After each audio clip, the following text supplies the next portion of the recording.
خلقه وأشرف بريته الذي سمي في السماء بأحمد وفي الأرضين بأبي القاسم محمد اللهم صل على محمد وعلى محمد واللعن الأبدي على أعدائهم أجمعين أما بعد فقال الله الحكيم بسم الله الرحمن الرحيم هل يستوي الذين يعلمون والذين لا يعلمون درود بھیجیے محمد وآل محمد پر اللهم صل على محمد وآل محمد مومنین کرام، ایک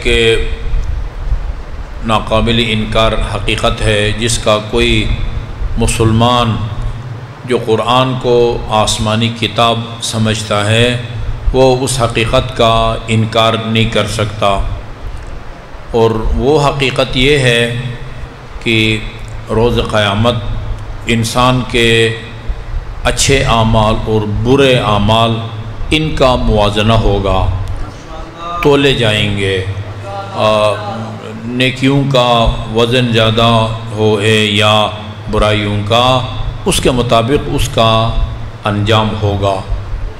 خدا نے قرآن کی کئی آیات میں اس حقیقت کو بیان کیا ہے، اور محمد اور آل محمد علیہ السلام کی معتبر روایات کے اندر بھی اس حقیقت کو بیان کیا گیا کہ اعمال تلیں گے۔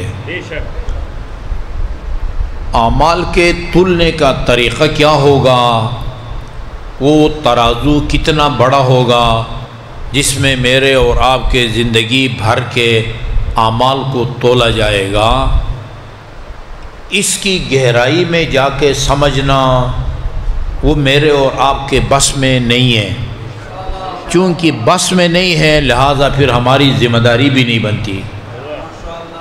ہمیشہ اللہ وہ ذمہ داری ہمیں سونپتا ہے جو ہمارے بس میں ہو، جو ہمارے بس میں نہ ہو وہ ذمہ داری اللہ تعالیٰ نہیں سونپتا۔ ہم خدا کی جتنی معرفت حاصل کر سکتے ہیں اتنی معرفت کا ہم کو حکم دیا گیا ہے۔ خدا جیسا ہے ویسا اس کو سمجھنا وہ ہمارے بس میں نہیں ہے، اس لیے ہماری ذمہ داری بھی نہیں ہے۔ خدا کیسا ہے وہ خدا جانتا ہے۔ دین کی بہت ساری باتیں ہیں جو ہم اس کی گہرائی تک نہیں پہنچ سکتے، لیکن سربستہ طور پر ایمان لانا وہ ضروری ہے، سربستہ طور پر ایمان لانا ضروری ہے۔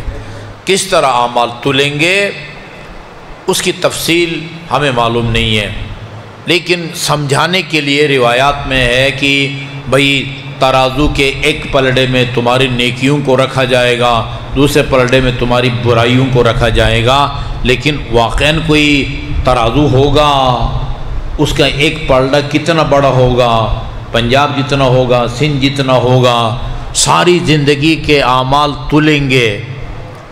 یہ جو میں گفتگو کر رہا ہوں یہ ایک عمل ہے، یہ تلے گی۔ کیا تلے گی؟ ایک آواز تھی جو ہوا فضا کا حصہ بن گئی، کیا بچا ہے جو روز قیامت تلے گا؟ ہم اس کی تفصیل کو نہیں سمجھ سکتے، لیکن خدا نے فرمایا ہے لہذا اس پر ایمان لانا ہماری ذمہ داری ہے۔ خدا نے فرمایا سورہ طارق میں والوزن یومئذ الحق، قیامت کے دن اعمال کا تلنا برحق ہے۔ سورہ قارعہ میں فرمایا فمن ثقلت موازینہ فہو فی عیشۃ راضیہ واما من خفت موازینہ فامہ ہاویہ وما ادراک ما ہی نار حامیہ۔ اس دنیا میں سب سے معتبر اور مستند کلام اللہ کا کلام قرآن ہے۔ قرآن سے بڑھ کے اور کوئی معتبر کلام نہیں ہو سکتا۔ والوزن یومئذ الحق، جس کے نیکیوں کا پلڑا بھاری ہوگا اس کو ایسی زندگی نصیب ہوگی کہ وہ اس زندگی سے خوش اور راضی ہوگا۔ وَأَمَّا مَنْ ثَقُلَتْ مَوَازِينُهُ وَمَا مَنْ خَفَّتْ مَوَازِينُهُ، نیکیوں کا پلڑا اگر ہلکا ہوگا فَأُمُّهُ حَاوِيَةٌ، اس کا ٹھکانہ حاویہ ہوگا۔ وَمَا أَدْرَاكَ مَا هِيَ، حاویہ کسے کہتے ہیں؟ نَارٌ حَامِيَةٌ، گرم اور جلانے والی آگ۔ جی تلقین جب ہم پڑھتے ہیں، تلقین اپنے مرحوم کو قبر میں لٹا دیتے ہیں، مٹی ڈالنے سے پہلے ایک بندہ اترتا ہے اور اس کے دونوں شانوں کو قینچی کی صورت میں پکڑ کے کہتے ہیں اے فلان بن فلان، اذا اتاک الملکان المقربان من رسول من عند ربک، اللہ تعالیٰ کے دو نمائندے فرشتے جب تیرے پاس آئیں، وسألاک عن ربک، اور وہ آ کے تم سے پوچھیں کہ تمہارا رب کون ہے، تمہارا دین کیا ہے، تمہاری کتاب کیا ہے، تیرا قبلہ کیا ہے، تمہارا نبی کون ہے اور تمہارا امام کون ہے، فلا تخف ولا تحزن، ڈرنے کی بات نہیں ہے، گھبرانے کی بات نہیں ہے۔ ان کے سوالات کو سن کے وقل فی جوابہما اللہ ربی، اللہ میرا رب ہے، دین میرا اسلام ہے، جی اسلام میرا دین ہے، کعبہ میرا قبلہ ہے، حضرت محمد مصطفیٰ صلی اللہ علیہ وسلم میرے نبی ہیں، اور امیر المومنین سے لے کر امام زمان تک کے 12 اماموں کا نام اور ولدیت اس کو بتا کے کہتے ہیں ہؤلاء ائمتی، یہ 12 میرے امام ہیں، بہم اتولا ومن اعدائہم اتبرؤ فی الدنیا والآخرہ، میرے دل میں ان کی محبت ہے، میں ان کی ولایت کا قائل ہوں، اور جو ان کا دشمن ہے ان سے میرا نہ دنیا میں کوئی تعلق ہے نہ کوئی آخرت میں۔ یہ ہم اس کو سمجھا رہے ہوتے ہیں، سمجھا رہے ہوتے ہیں۔ اللہم صلی اللہ اکبر یا رسول اللہ یا علی۔ میں کتاب ساتھ نہیں لایا ورنہ میں آپ کو سناتا۔ بہار الانوار کی جلد نمبر 6 میں ایک روایت ہے، اس کے مطابق امام زین العابدین علیہ السلام ہر جمعہ کو یہ خطبہ دیتے تھے، ہر جمعہ کو بلا ناغہ یہ خطبہ دیتے تھے، اور لوگ اس کو لکھتے تھے، سب کو یہ زبانی یاد ہو گیا تھا۔ اس میں امام نے یہ بتایا ہے ہمیں، یہ جو فرشتے پوچھیں گے من ربک ما دینک ما کتابک ما قبلتک من نبیک من امامک، ان سوالات کا جواب کون دے سکے گا، یا قبر کے اس ٹیسٹ میں کون پاس ہوگا، اس کو امام نے بتایا ہے۔ جو رٹے اللہ میں، وہ ایک قصیدہ بھی بنا ہوا نا، یا ترانہ کہیں، ہاں اللہ ایک ہے، پنجتن پاک ہیں، امام 12 ہیں، ہاں ان میں 12 اماموں کے نام بھی آتے ہیں۔ یعنی جو آدمی وہ رٹے اللہ میرا رب ہے، اسلام میرا دین ہے، قرآن میری کتاب ہے، کعبہ میرا قبلہ ہے، حضرت محمد مصطفیٰ صلی اللہ علیہ وسلم میرا امام ہے، علی سے لے کر مہدی موعود تک یہ میرے امام ہیں، جو ان کو رٹے اور باقی دنیا میں کچھ بھی کرتا رہے وہ سنا سکے گا؟ امام نے وہاں جواب دیا ہے، فرمایا ہے فَإِن كُنْتَ مُؤْمِنًا، وہ سوال کریں گے، یہ جو سوالات ابھی میں نے آپ کے سامنے دہرائے ہیں، رب کے بارے میں، امام کے بارے میں، نبی کے بارے میں، دین کے بارے میں، کتاب کے بارے میں، ہاں فَإِن كُنْتَ مُؤْمِنًا، بتا رہے ہیں کہ کون ان سوالات کا صحیح جواب دے گا۔ فَإِن كُنْتَ مُؤْمِنًا، تو اگر مؤمن ہے، ایک متقیہ، متقی بھی ہے، ہاں متبعاً للصادقین، صادقین سے مراد 12 امام ہے، 12 اماموں کا تو تابع فرمان رہا ہے، یہ متبعاً للتابعین۔ 5 صفتیں بیان کی ہیں، اگر یہ صفتیں دنیا میں تیرے اندر موجود ہیں، یا دوسرے الفاظ میں یہ 5 کام تو دنیا میں کرتا رہا ہے، ہاں حق تعالی اللہ تعالیٰ تیری زبان پر ہاں وہ دلائل پیش کرنے کی طاقت عطا فرمائے گا، فرشتے تجھے جنت کی بشارت دیں گے۔ لیکن اگر یہ صفات تیرے اندر موجود نہیں ہے، بے شک 2 کے پہاڑ کی طرح رٹا ہو وہاں پھر جواب دینے کے لیے تیری زبان ساتھ نہیں دے گی. ہاں یہ نوٹ کر لیں. پھر کبھی موقع ملا آنے کا، ابھی امید بڑھ گئی ہے سی پیک کی وجہ سے، ورنہ پہلے میاں والی یا ڈی آئی خان جانے کی ہمت نہیں پڑتی تھی. ہم سوچ بھی نہیں سکتے تھے کہ 2.25 گھنٹے میں میاں والی پہنچ جائیں گے اور 3 گھنٹے میں ڈی آئی خان پہنچیں گے. کبھی وہ پوری عبارت میں آپ کو لا کے سناؤں گا، آپ ہی کو سنانا ہے. ہم نے کون سی کوئی سپاہ صحابہ کی مسجد میں جا کے روایتیں سنانی ہیں، ٹھیک ہے نا. اور یہ اسی لیے اللہم صلی اللہ محمد و آل محمد. اچھا ادھر ان سوالات کا جواب بتانے کے بعد اس کو کہتے ہیں اے فلان ابن فلان، یاد رکھو جنت برحق ہے، والنار حق، وتطایر الکتب حق، روز قیامت وہ اعمال کا فائلوں کا ادھر ادھر اڑنا بھی حق ہے. وہاں یہ ہے والمیزان حق، اعمال کا تلنا بھی برحق ہے. ایک ناقابل انکار حقیقت ہے اعمال کا. اور یہ جو اس کو آپ کہتے ہیں نا اے فلان اے فلان اے فلان، یہ ہم ایسی کوئی ڈرامہ نہیں رچا رہے ہوتے ہیں. یہ اس لیے کہتے ہیں سنو اور سمجھو. وہ سن بھی سکتا ہے اور سمجھ بھی سکتا ہے. بدر میں بدر کے مقتولین کو رسول خدا نے ایک اجتماعی گڑھے میں ڈالا، اجتماعی گڑھے میں. اور گڑھے میں ڈالنے کے بعد ان سے پوچھا مقتولین سے، یہ شیبہ عتبہ وغیرہ کو نا، فرمایا اللہ تعالیٰ نے مجھ سے جو وعدہ کیا تھا اس نے وہ پورا کر دکھایا ہے. تم بتاؤ تمہارا ساتھ جو وعدہ ہوا تھا وہ ابھی پورا ہو رہا ہے؟ اصحاب میں سے کسی نے کہا یا رسول اللہ یہ لاشیں ہیں، لاشیں اور در دیوار پتھر، یہ ان میں کوئی فرق نہیں ہے. یہ آپ کے سوالات سمجھ سکتے ہیں. آپ ان سے پوچھتے ہیں تم سے جو وعدہ ہوا ہے پورا ہو رہا ہے یا نہیں ہو رہا؟ رسول خدا نے بڑا بامانہ جواب دیا، فرمایا تم ان سے زیادہ نہیں سمجھتے. ہاں یا یہ کہنا چاہتے ہیں کہ تم سے بھی بہتر سمجھتے ہیں، یا یہ کہنا چاہتے ہیں جتنا تم سمجھتے ہو اتنا یہ بھی سمجھتے ہیں. یہ ہم ان کو سکھا رہے ہوتے. تلقین کا مطلب ہوتا ہے تفہیم، سمجھانا. ہم اس کو سمجھا رہے ہوتے ہیں. وہاں کیا ہے والوزن والمیزان حق، اعمال کا تلنا بھی برحق ہے. وثوق کے ساتھ کہہ سکتا ہوں کہ یہ جو میں آپ کے سامنے بول رہا ہوں نا، یہ میرا عمل تلے گا. کبھی یہ میرا عمل نیکی ہے، کبھی یہ میرا عمل برائی ہے. بے شک یہ نوٹ کر لیں، کوئی شک اور شبہ کی گنجائش نہیں ہے. اگر میری گفتگو قرآن اور اہل بیت کے مطابق ہے، یہ میری گفتگو نیکی ہے، اور روز قیامت اس پلڑے میں رکھی جائے گی میری گفتگو جس میں نیکیوں کو رکھا جائے گا.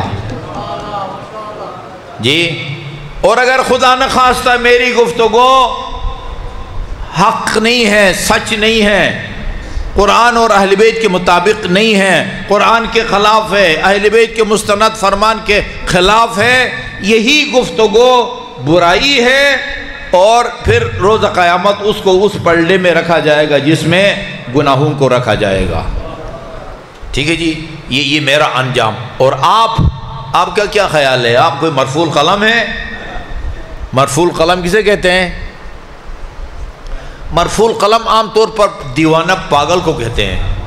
مرفوع القلم کا مطلب ہوتا ہے یعنی وہ بندہ جس کے اعمال کو فرشتے نوٹ نہیں کرتے. یہ جھلا کہتے ہیں نا، جھلا ہے. اس کا کسی نے گالی بھی دی ہے تو اللہ اس کا مواخذہ نہیں کرتا. کیوں؟ بندہ عقل کی وجہ سے ذمہ دار اور جواب دہ ہوتا ہے. یہ بیچارہ عقل سے محروم ہے، ٹھیک ہے نا، وہ کسی کو مارے گا بھی تو اس کو کوئی سزا نہیں ملتی ہے. مرفوع القلم اسے کہتے ہیں کہ جو خدا کی بارگاہ میں جواب دہ نہیں ہے. مرفوع القلم یعنی فرشتوں نے قلم اٹھایا ہوا ہے، اس کا کوئی کام یا اس کی کوئی بات اس کو وہ خاطر میں نہیں لاتے، لہذا اس کہتے ہیں مرفوع القلم ہے، جلا ہے. آپ بھی مرفوع القلم نہیں ہیں، میں بھی مرفوع القلم نہیں ہوں. یہ جو آپ مجھے داد دیتے ہیں نا، یہ داد کبھی نیکی ہے کبھی برائی ہے. میری کسی اچھی گفتگو کے نتیجے میں قرآن اور اہل بیت کے مطابق گفتگو پر آپ نے مجھے اٹھ اٹھ کے داد دی ہے، یہ آپ کی نیکی ہے، یا دوسرے الفاظ میں تعاون علی البر، تعاون علی البر والتقوی، نیکی کا کام ہو رہا ہو یا تقوی والا کام، ان کے ساتھ تعاون کرو۔ ولا تعاون علی الاثم والعدوان، گناہ ہو رہا ہو کسی جگہ یا کسی پر ظلم ہو رہا ہو، وہاں ظلم میں وہ کسی کا آپ ساتھ نہ دیں، کسی کے ساتھ تعاون نہ کریں۔ آپ باور کریں، کبھی آپ تعاون علی البر کر رہے ہوتے ہیں اور کبھی تعاون علی الاثم کر رہے ہوتے ہیں۔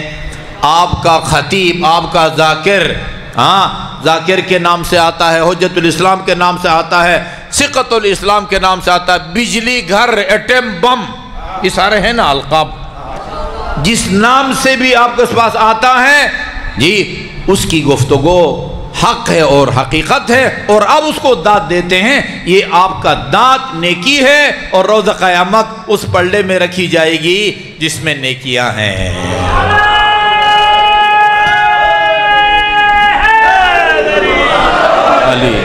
اچھا جی، اور اگر اس نے غلط گفتگو کی ہے، گمراہ کن گفتگو کی ہے، لوگوں کے عقائد کو بگاڑا ہے، ابھی میں وہ روکھڑی ہے وہاں یہ روایت پڑھ کے آ رہا ہوں، یہ روایت کیا واقعہ میں نے خود قانون سے سنا ہے۔ ایک بندہ کہتا اللہ تعالیٰ کو حضرت عباس نے پیدا کیا ہے، اور آگے سے اس کو داد دے رہے ہیں لوگ، اٹھ اٹھ کے داد دے رہے ہیں۔ مجھے بتاؤ، یہ وہ زمانہ گزر گیا جب یہ میری گفتگو اور آپ کی داد اس در و دیوار یا چھت تک محدود رہتی تھی۔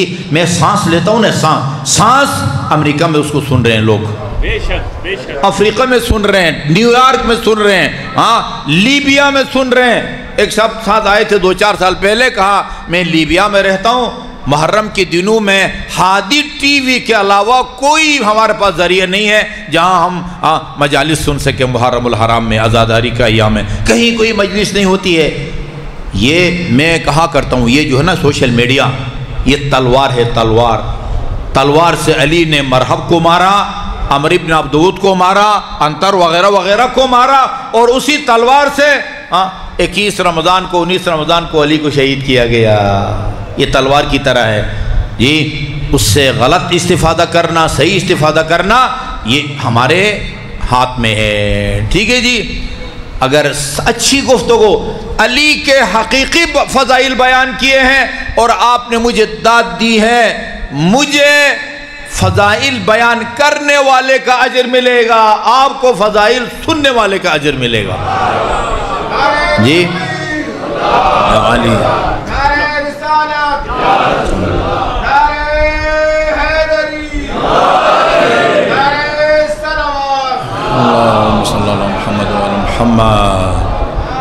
لہذا آپ نے، ہم نے بھی سوچ سمجھ کے بولنا ہے، اور آپ نے بھی سوچ سمجھ کے داد دینی ہے۔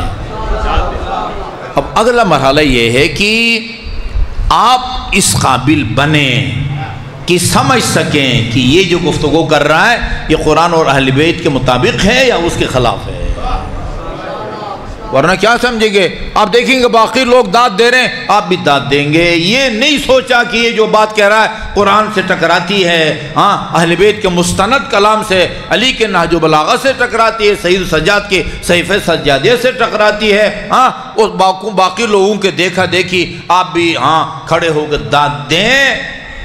اگر اچھی گفتگو کرنے والے کو داد دیں گے، یہ ہوگا تعاون علی البر، یہ عمل وہ نیکیوں والے پلڑے میں۔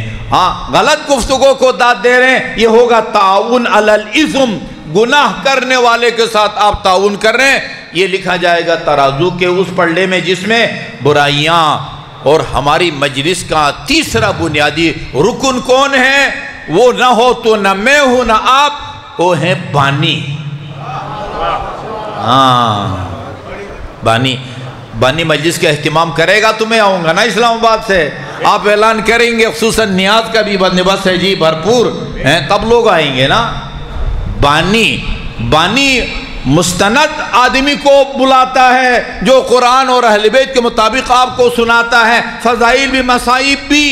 بانی کا عمل وہ ترازو کو اس پلڑے میں رکھا جائے گا جس میں نیکیاں ہوں گی۔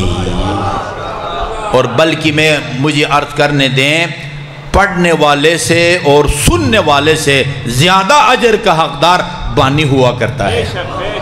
من سن سنتن حسنتن فلہ اجر من عمل بہا، جو کوئی اچھے کام کی بنیاد ڈالے، یہ مجلس عزا کا اہتمام، اس سے بڑھ کے اور کون سا اچھا کام ہو سکتا ہے؟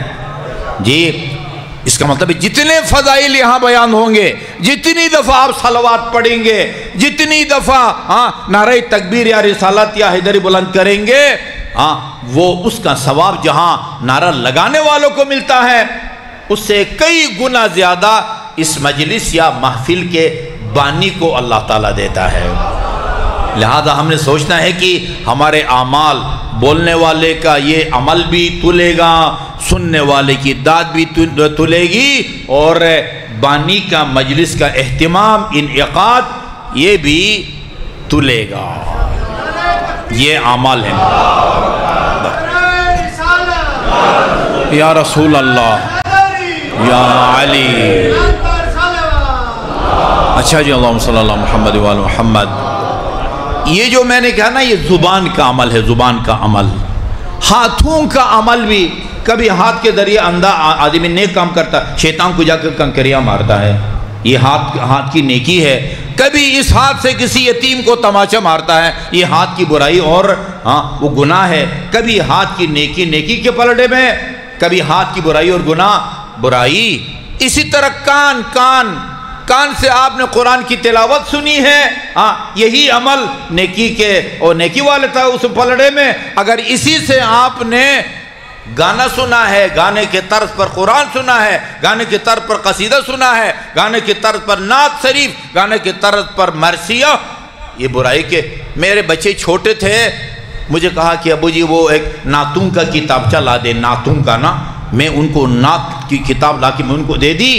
وہ جتنی نعتیں تھیں، پہلے مصرع کے سامنے وہ انڈین گانے کا مصرع بھی لکھا ہوا تھا، جس کے وزن پر یہ نعت بنانے والے نے اس کو بنایا تھا۔ کئی دفعہ ان کو گانا پڑتا ہے، تب جا کے اس نعت کو اس کے اوپر فٹ کرنا ہوتا ہے۔ کئی دفعہ گانا ہوتا ہے، پھر جا کے قصیدے کو اس کے اوپر فٹ کیا جاتا ہے۔ یہ دیکھیں، یہ کان کا عمل، پاؤں کا عمل، دل کا عمل، دل کا عمل۔ اللہ تعالیٰ کی معرفت دل کا عمل ہے، اللہ کی عدل، اس کے عدالت کا عمل، عقیدہ، یہ دل کا عمل ہے۔ آن حضرت کی نبوت کا عقیدہ، یہ دل کا عمل ہے۔ علی اور علی کے 12 فرزندوں کی امامت کا عقیدہ، یہ دل کا عمل ہے، دل کا، وہ بھی تلے گا۔ یہ آپ نے سنی ہے حدیث کی، رسول خدا نے امیر المومنین سے کہا، یا علی ما عرف اللہ الا انا وانت، خدا کو یا تو نے پہچانا ہے یا میں نے۔ وما عرفنی الا اللہ وانت، مجھے یا خدا نے پہچانا ہے یا تو نے۔ وما عرفک الا اللہ وانا، تجھے یا میں نے پہچانا ہے یا خدا نے پہچانا ہے۔ علی کو خدا، میں نے عرض کے شروع میں، خدا جیسا ہے ویسے اس کو پہچاننا یہ کسی کے بس میں نہیں ہے۔ کیوں نہیں ہے؟ اللہ محدود ہے، اللہ محدود ہے۔ اس کے بندے، اس کی مخلوق ہو، جتنا بھی مغز متفکر ہو اور بطن وہ عقل کل ہو، وہ محدود ہے، کبھی بھی محدود کے اندر نہیں آ سکتا۔ لیکن یہ کیوں فرماتے ہیں کہ خدا کو یا تو نے پہچانا ہے یا میں نے پہچانا ہے؟ اس میں علی کے ایمان کا جو پیمانہ ہے نا، پیمانہ، درجہ، اس کی طرف اشارہ کیا گیا ہے۔ میں علی کی ایمان کا ایک نمونہ آپ کی خدمت میں عرض کرتا ہوں، اس سے آپ کو اندازہ ہوگا کہ علی کا ایمان وہ کس درجے پر فائز ہے۔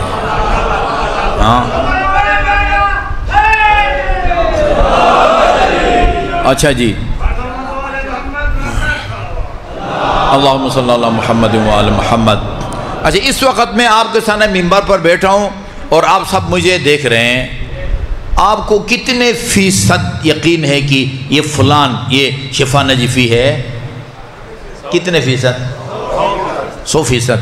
اچھا مجھے یہ اپنے سامنے اس امام بارگاہ میں 8 10 12 50 100 مومنین، ہاں ان کی موجودگی کا مجھے 100% یقین ہے، ٹھیک ہے، یہ آسمان صاف ہے، اوپر سورج ہے، اچھا یہ درخت ہے، یہ در دیوار ہے، وہ علم ہے، وہ کھمبا ہے، ان کو دیکھ کے ہمارا یقین کتنا ہے؟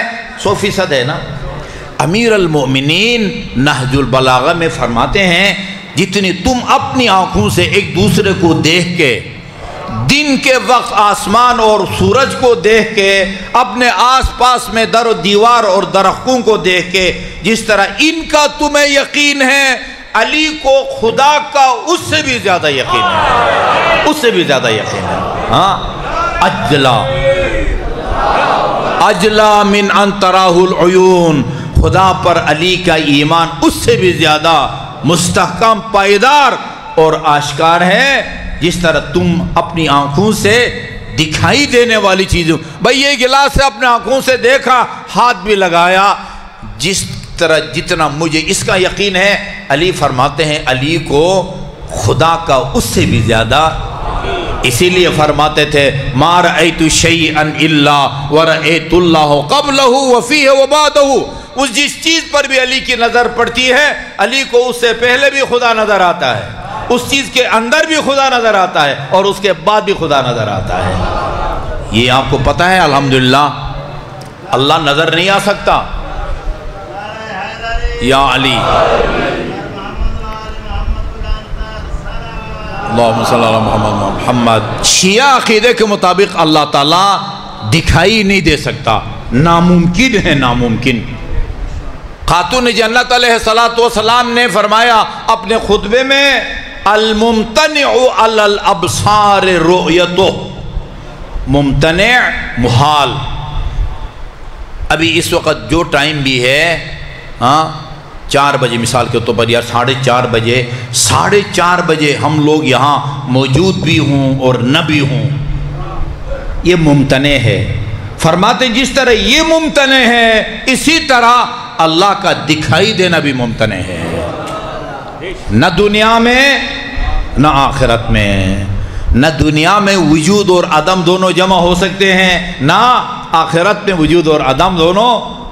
ہمارے اہل سنت برادران کہتے ہیں روز قیامت اللہ تعالیٰ سب کو نظر آ جائے گا۔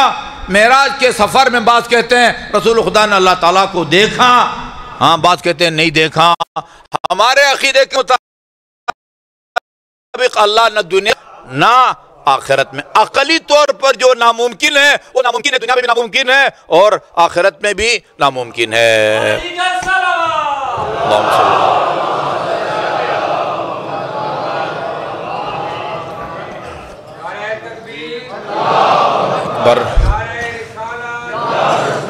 یا رسول اللہ یا علی، اللہم صلی اللہ محمد محمد۔ ایمان جو کہ دل کا عمل ہے، عقیدہ یہ تلے گا۔ کہا جا سکتا ہے کہ ہم یہاں جتنے بیٹھے ہیں نا، ہم سب کے ایمان کا وزن الگ الگ ہے۔ 2 بندے ہم دونوں کا وزن برابر ہو، ان دونوں کا ایمان کا وزن برابر ہو نہیں جی، جتنے ہیں ہر شخص کے ایمان کا وزن الگ الگ ہے۔ 2 بندے حضرت عمر کے پاس آئے، مستدرک الوسائل میں اپنا وہ آپ کا حاکم نیشاپوری نے لکھا ہے اپنی کتاب میں، وہ حضرت عمر کے پاس آئے، ان طلاق سے متعلق ایک مسئلہ پوچھا، کنیز سے اگر کوئی نکاح کرے تو اس کو کتنی دفعہ طلاق دینے کی گنجائش ہے؟ انہوں نے فرمایا مسجد میں علی بیٹھے ہیں، ان سے جا کے پوچھتے ہیں۔ آئے امیر المومنین کے پاس، امیر المومنین نے یوں اشارہ کر کے،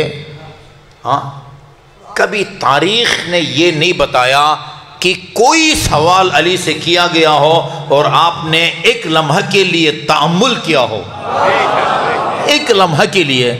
وہ تو کہتے تھے اس طرح ہے، اس طرح ہے، جو بلکہ پوچھا گیا بھئی کیا وجہ آپ سے جو بات کی جاتی ہے اور فوراً سوچے بغیر بتا دیتے ہیں۔ فرمایا یہ تو اپنے ہاتھ کی تمہاری انگلیاں کتنی ہیں؟ 5 ہیں، کیوں نہیں سوچا؟ مولا یہ سامنے نظر آ رہی ہے، کہا کہ یہ قرآن جس میں ہر شے کا ذکر ہے، ہتھیلی کی طرح ہے قرآن کے لیے. ہاں علی کے لیے یہ ہتھیلی کی طرح ہے. دو انگلیوں کا اشارہ کیا، دو دفعہ طلاق دی جا سکتی ہے، اس کے بعد نہیں. اچھا جی، انہوں نے کہا چلو بھائی مسئلہ حل ہو گیا. باہر نکل کے کہا کہ آپ کو ان پر اتنا اعتبار ہے؟ یہ بولے بھی نہیں ہے، 2 انگلیوں کا اشارہ کیا ہے، اسی سے آپ نے اپنا مسئلہ سمجھ لیا. فرمایا تمہیں پتہ ہے میں تم کو کس کے پاس لے کے آیا ہوں؟ اچھا پہلے تو یہ بتاؤں. فرمایا جب سوال کیا نا، فرمایا ایھا الاسلا. اسلا یہاں تک آپ میں سے بہت سے جس کے اوپر تک، کافی اوپر تک بال نہ ہونا، اس کو اسلا کہتے ہیں.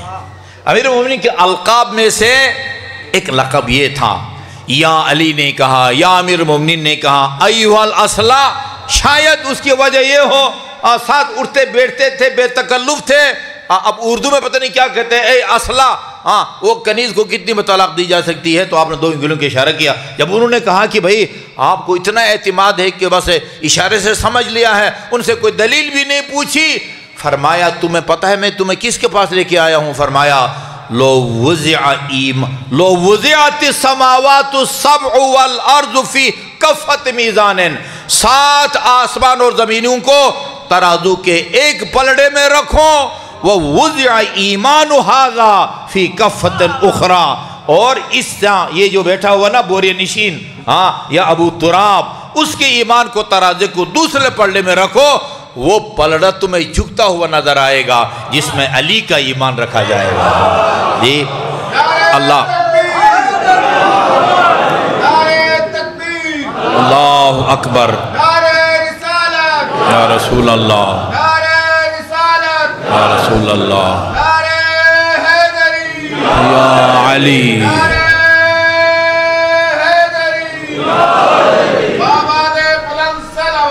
اللہم صلی اللہ محمد و محمد. اللہ تعالیٰ آپ سب کو پہلی فرصت میں لے جائے.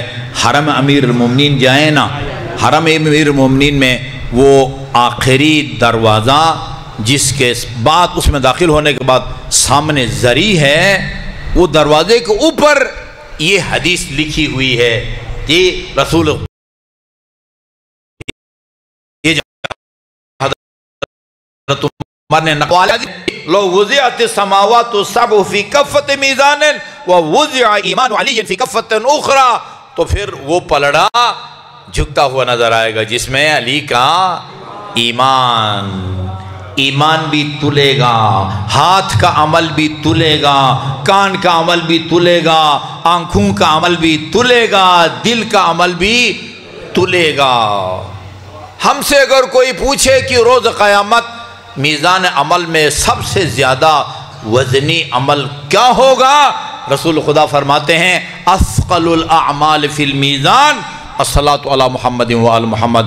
روز قیامت انسان کی میزان عمل میں سب سے وزنی عمل وہ محمد اور آل محمد پر صلوات بھیجنا ہے. اللہم صلی علی محمد و آل محمد. اور یہ ہماری روایات میں ہے کہ اللہ تعالیٰ کی فرشتے پوری دنیا میں پھیلے ہوئے ہیں. مختلف ڈیوٹیاں بعد فرشتے ہیں جو پوری دنیا میں پھیلے ہوئے ہیں. ان کا کام ڈیوٹی ہے مغرب میں، مشرق میں، شمال میں، جنوب میں جو کوئی محمد اور آپ کی آل پر صلوات بھیجیں ان کو لا کے رسول خدا کی خدمت میں پیش کرنا، یہ ان کی ڈیوٹی ہے. زندگی میں اللہم صلی اللہ محمد و آل محمد. زندگی میں نے آپ نے جتنی دفعہ محمد و آل محمد پر صلوات بھیجا ہے ایک صلوات بھی ضائع نہیں ہے. رسول خدا کے پاس وہ ذخیرہ کی صورت میں موجود ہے. اور روز قیامت روایت میں ہے بہار الانوار کی جلد نمبر 91 میں ایک بندے کے اعمال، سب لوگوں کے اعمال تولے جائیں گے. رسول خدا اس وقت موجود ہوں گے. ایک بندے کا اعمال تولے جائیں گے، دیکھیں گے رسول خدا اس بیچارے کے نیکیوں کا جو پلڑا ہے وہ ہلکا ہے اور برائیوں کا پلڑا بھاری ہے. ایک امام زین العابدین کی روایت برکت میں سناتا ہوں آپ کو. فرمایا یہ تو آپ کو پتہ ہی ہے نا، قرآن کی آیت ہے، جب آپ ایک نیکی کرتے ہیں آپ کے نامہ اعمال میں ایسی 10 نیکیاں لکھی جاتی ہیں. من جاء بالحسنۃ فلہ عشر امثالھا. ایک نیکی کرتے ہیں تو نامہ عمل میں ایک نیکی نہیں لکھتا اللہ تعالیٰ. کتنا غفور و رحیم ہے. ہاں 10 نیکیاں لکھتا ہے. ومن جاء بالسیئۃ فلا یجزی الا مثلھا. اگر برائی کرتے ہیں، جو برائی کی ہے ایک دفعہ کی ہے، ایک 2 دفعہ کی ہے، 2 زیادہ نہیں لکھتا. ٹھیک ہے. امام زین العابدین فرماتے ہیں ویل لمن غلبت آحادہ اعشارہ. انتہائی افسوس کی بات ہے، ویل اور بربادی ہے اس آدمی کے لیے کہ دنیا میں ایک نیکی کی 10 نیکیاں لکھی جاتی ہیں جی، اور ایک برائی لکھی جاتی ہے. اس کے باوجود اگر ٹوٹل میں اس کی برائیوں کا وزن زیادہ ہے اور نیکیوں کا وزن کم، انتہائی قابل افسوس ہے، اس کے لیے بربادی ہے. یہ دیکھیں نا جی. لہذا یہ دعاؤں میں ہے یا من سبقت رحمتہ غضبہ. اے وہ ذات کہ جس کا غضب، جس کی رحمت ہمیشہ اس کے غضب پر چھائی ہوئی ہے، رحمت کو اس کے غضب پر غالب ہے. اچھا جب دیکھیں گے کہ اس بیچارے کی نیکیوں کا پلڑا ہلکا ہے، تشریف لائیں گے اور آپ کے پاس اس کے زندگی بھر کے جتنے بھی صلوات یا اس کا ثواب تھا، اس میں سے چند ایک صلوات کا ثواب جب اس کے نیکیوں کے پلڑے میں رکھیں گے فوراً وہ جھکتا ہوا نظر آئے گا. درود بھیجیں محمد وآل محمد پر. اللہم صلی علی محمد وآل محمد. یہ میں لمبی چوڑی توحید، یہ تمہید صرف یہ محمد و آل محمد پر صلوات کی فضیلت کو اجاگر کرنے بیان کیا ہے. حکم ہے رسول خدا کا کہ کثرت سے صلوات بھیجا کرو. جب بھی آپ کی زبان فارغ ہوتی ہے، کوئی بھی کام کر رہے ہوں، خاتون ہو گھر میں کام کر رہی ہے، آپ زمیندار ہیں، کھیت میں ہیں، سرکاری ملازم ہیں، دفتر میں ہیں، یا طالب علم ہے دینی ادارے میں، جب بھی زبان فارغ ہو کتنے سیکنڈ لگتے ہیں؟ 5 یا 6 سیکنڈ سے زیادہ نہیں لگتے. اللہم صلی علی محمد و آل محمد. یہ روایت کہتی امام جعفر صادق نے فرمایا، رسول خدا نے فرمایا ہے جو آدمی ایک مرتبہ محمد آل محمد پر صلوات بھیجے صلی اللہ علیہ الف مرت فی صف الف صف من الملائکہ.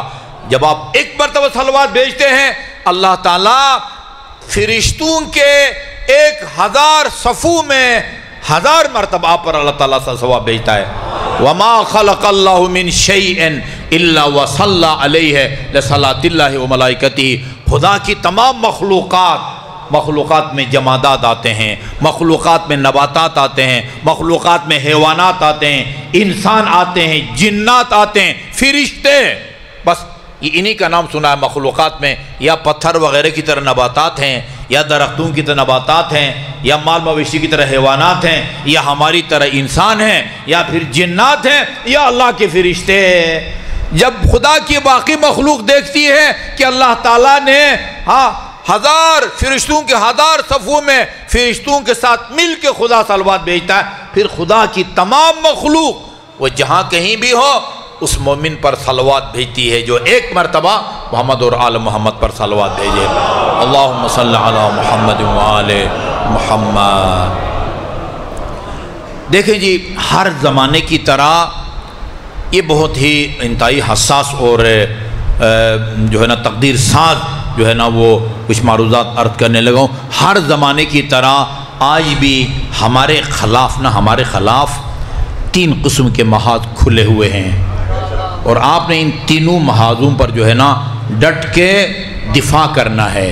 مکتب تشیع کا پہلا محاذ بے بنیاد پروپیگنڈوں کا ہے.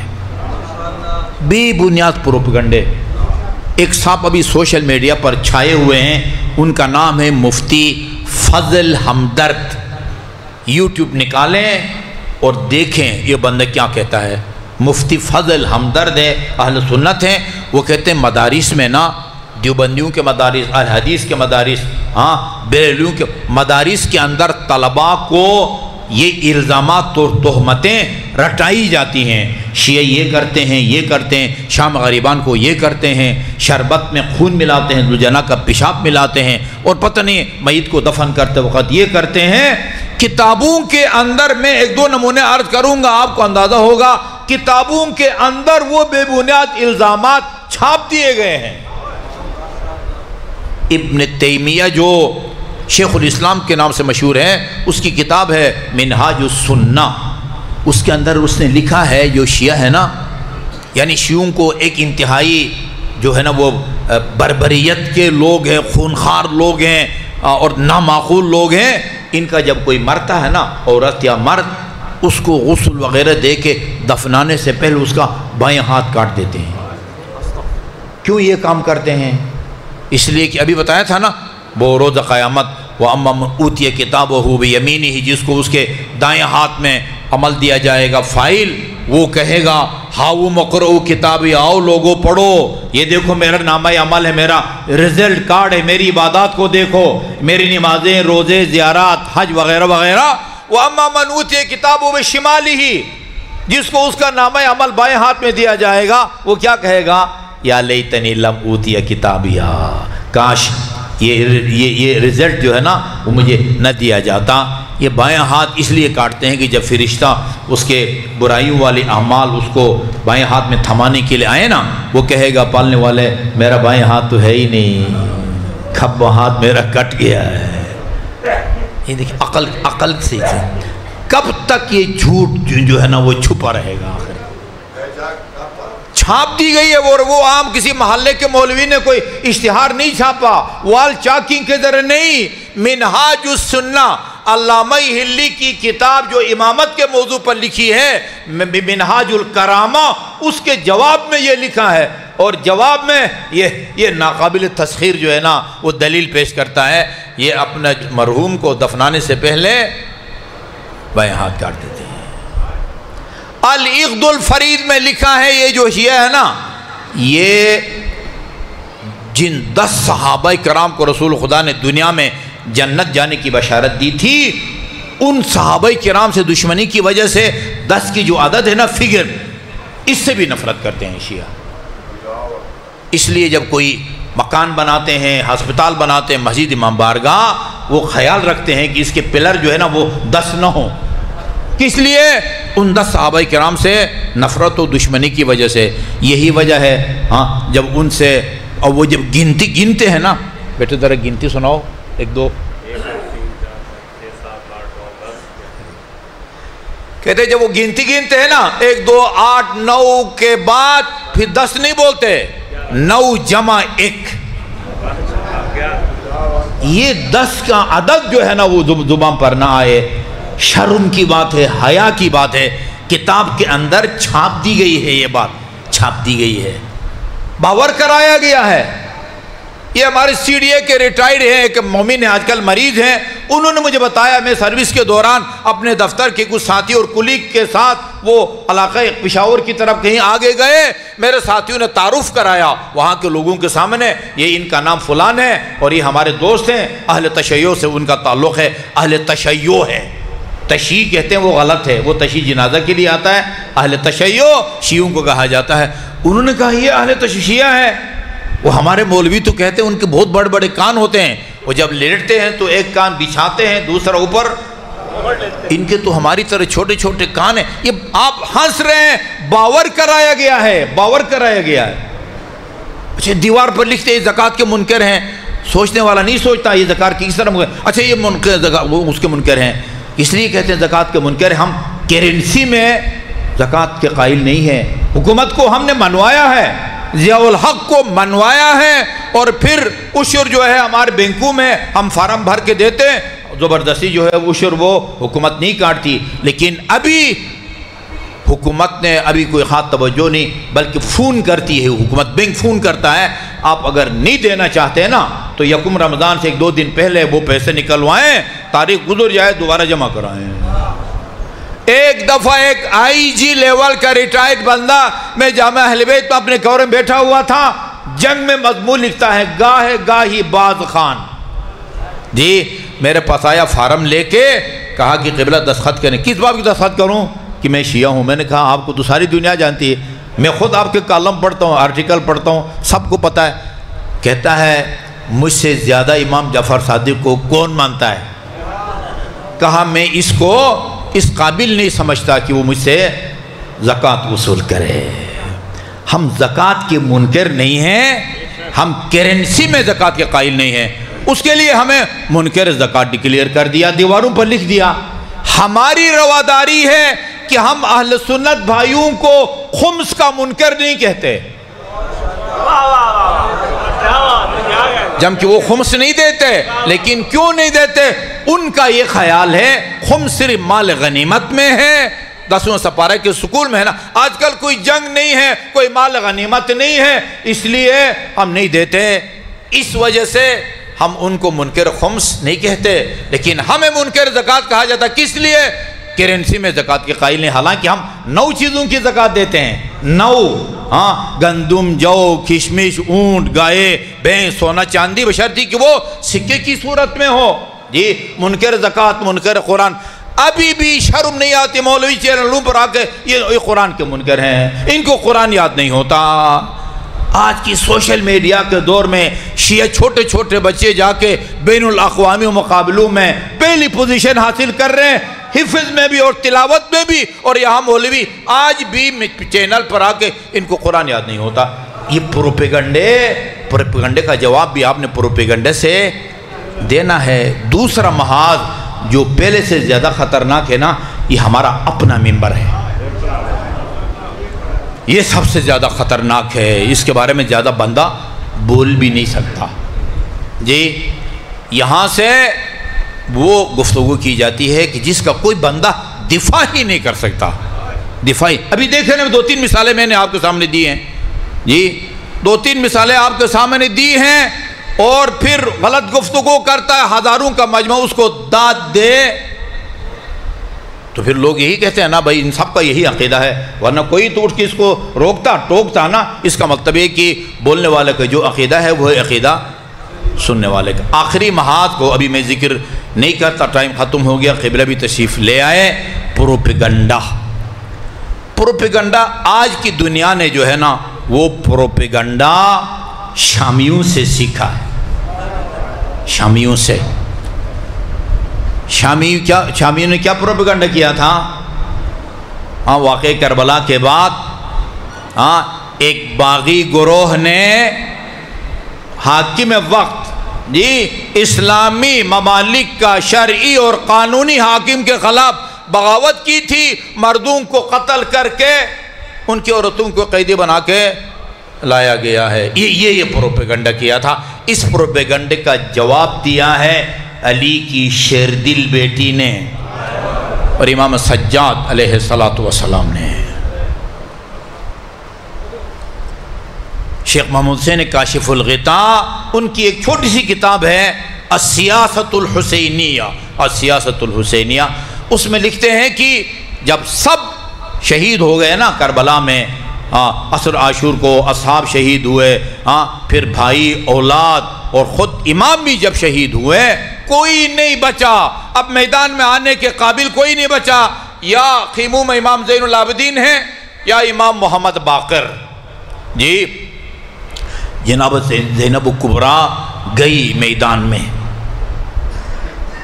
ہر طرف لاشیں ہی لاشیں ہیں. بھائی کا نازنین بدن جو نیزوں, تلواروں اور تیروں کے نیچے دبا ہوا تھا, ان میں سے نکالا باہر. ہر طرف سے دشمن دیکھ رہا تھا. ابھی کیا دیکھتے ہیں علی کی بیٹی کیا کرتی ہے, خاک ڈالتی ہے, سر پر تماچے مارتی ہے, جی گریبان چاک کرتی ہے. کوئی ایسا کام نہیں کیا علی کی بیٹی نے. میں ایک جملہ عرض کرنے لگا ہوں, اگر امام حسین نے جاتے ہوئے میدان میں اور زینب کبریٰ کے سینے پر ہاتھ رکھ کے جی صبر کی اگر دعا نہ کی ہوتی, پھر ان مراحل میں وہ جرأت کا مظاہرہ نہ کر سکتی جو علی کی بیٹی نے جرأت کا مظاہرہ کیا ہے. جی دیکھتے ہیں یہ کیا کرتی ہے, دونوں ہاتھ بھائی کے بدن کے نیچے رکھے اور خدا کی بارگاہ میں دعا کی، اللہم تقبل منا ھذا القربان، خدایا اہل بیت کی اس قربانی کو اپنی بارگاہ میں قبول فرما۔ کون دنیا کی عورت ہے جو اس طرح کی بات کرتی ہے؟ وہ مصر کے خاتون رائٹر بنت شاطی، وہ اپنی کتاب بطلۃ کربلا، جس کا اردو میں ترجمہ کربلا کی شیر دل خاتون کے نام سے ہوا ہے، اس میں وہ لکھتے ہیں کہ واقعی کربلا میں، واقعی کربلا سے پہلے امیر المومنین اپنی زندگی میں جناب زینب کبریٰ کو درس قرآن دے رہے تھے، درس قرآن۔ میں گزشتہ مجلس میں عرض کر رہا تھا کہ رسول خدا نے، جن کی آج آپ رحلت کے دن منا رہے ہیں، اپنی رحلت سے پہلے علی سے فرمایا مجھ غسل اور کفن دے کے اپنا ہاتھ میرے سینے پر رکھنا، اخبرک بما ہوا کائن الی یوم القیامہ، اس ایک لمحے میں قیامت تک رونما ہونے والے واقعات سے میں تجھے آگاہ کروں گا۔ جی یہ سب باتیں علی کو معلوم تھی، خاتون جنت کو بھی معلوم تھی۔ وہ لکھتی ہے خاتون رائٹر کہ جب علی نے خبر دی مستقبل کے واقعات کی، واقع کربلا کا بھی ذکر آیا، اصحاب مارے جائیں گے، اولاد مارے جائیں گے، حسین کے بھائی بھی مارے جائیں گے، 6 مہینے کا وہ آقا بھی شہید کر دیا جائے گا۔ اس کے بعد پھر سب مردوں کی شہادت کے بعد پھر شام غریبان کو کیا ہوگا، وہ علی بیان کرنا چاہتے ہیں لیکن بیان نہیں کیا جاتا۔ جناب زینب کبریٰ نے محسوس کیا کہ میرے بابا مجھے بتانا چاہتے ہیں مگر اس خیال سے نہیں بتا پا رہے، شاید میں نہ سن سکوں، شاید میرے دل پر یہ ناگوار گزرے۔ عرض کرتی ہیں بابا جو بات آپ مجھ سے چھپانا چاہتے ہیں نا، میں اپنی مادر گرامی سے سن چکی ہوں۔ مجھے میری مادر گرامی نے بتایا ہے کہ یہ اشقیاء شام غریبان میں ہمارے ساتھ کیا سلوک کریں گے۔ میرا ایمان ہے آزاد اور ہم سب کا ایمان ہے، یہ بیبیاں اس باپ کی بیٹیاں تھی جو اونٹ کے قطار ساحل کے حوالے کر دیتے تھے۔ شام غریبان میں یہ اشقیاء اگر آتے اور خیمے کے دروازے پر کھڑے ہو کے کہتے جتنے تبرکات ہیں تم خود اتار کے ہمارے حوالے کر دو، ایک لمحہ کی تاخیر نہ کرتی، سب تبرکات ان کے حوالے کر دیتے۔ مگر عزاداران گرامی ان ظالموں نے ایسا نہیں کیا، اور اس طریقے سے چھینا آسمان۔ جناب زینب کبریٰ کا ایک جملہ بھی ہے، کاش آسمان زمین پر گر جاتا، کاش یہ زمین پھٹ جاتی۔ مختار کا جب انقلاب آیا نا، بس ایک روایت سن لیجئے، اور قاتلان حسین سے انتقام کا سلسلہ شروع ہوا تو وہ مختار کا جو کمانڈر ابراہیم تھا، مالک اشتر کا بیٹا، اس کی عدالت میں ملعون ارجن بن کعب کی پیشی ہوتی ہے۔ ابن طاؤس نے لحوف میں بھی لکھا ہے اور ابن مخنف نے بھی اپنے مقتل میں لکھا ہے۔ پیشی ہوئی، طریقہ کار یہ تھا مختار اس کے کمانڈروں کا، قاتلوں کو، مجرموں کو بلا کے ان سے پوچھ کے ان کے ظلم کے مطابق ان کو سزا دی جاتی تھی۔ کہا تمہارے ساتھ کوئی زیادتی نہیں ہوگی، بتاؤ تم نے کربلا میں کیا کیا ظلم کیے ہیں۔ قسمیں کھائی میں نے کسی کو نہیں مارا، کسی کو جان سے نہیں مارا، شہید نہیں کیا۔ کہا کسی کو کوئی تماچا مارا ہو، ایسی تبرکات لوٹا ہو، نہیں بتا پا رہا ڈر کی وجہ سے۔ لیکن جب ابراہیم کا دباؤ بڑھا تو لرزتے لرزتے کہا میں نے شام غریبان میں علی کی بڑی بیٹی کی ردا چھینی تھی۔ ظالم تو نے اور کیا کیا، علی کی بیٹی کے ساتھ اور کیا ظلم کیا؟ کہا میں نے علی کی بیٹیوں کے بالیوں کو، گوشواروں کو اپنے ہاتھ میں لیا اور اس زور سے اپنی طرف کھینچا، یہ کانوں کو چھیدتی ہوئی خونالود بالیاں میرے ہاتھ میں آئی۔ ظالم پھر میری آقازادی نے کیا فرمایا؟ فرمایا قطع اللہ یدیک ورجلیک، خدا تیرے دونوں ہاتھ اور پاؤں کا ڈالے، وَأَحْرَقَكَ اللَّهُ بِنَارِ الدُّنْيَا قَبْلَ نَارِ الْآخِرَةِ، آتش جہنم سے پہلے خدا تجھے دنیا کی آگ میں جلا ڈالے، اور جس طرح تو نے مجھے حجاب سے محروم کیا ہے۔ شکر خدا ادا کیا، خدایا تیرا لاکھ شکر ہے، میری آقازادی کی دعا میرے ہاتھوں سے قبول ہو رہی ہے۔ لا عذق اللہ سن الدہر ان ضحکت وآل احمد المظلومون قد قہروا ولا حول ولا قوة الا باللہ العلی العظیم۔ نعرہ تکبیر۔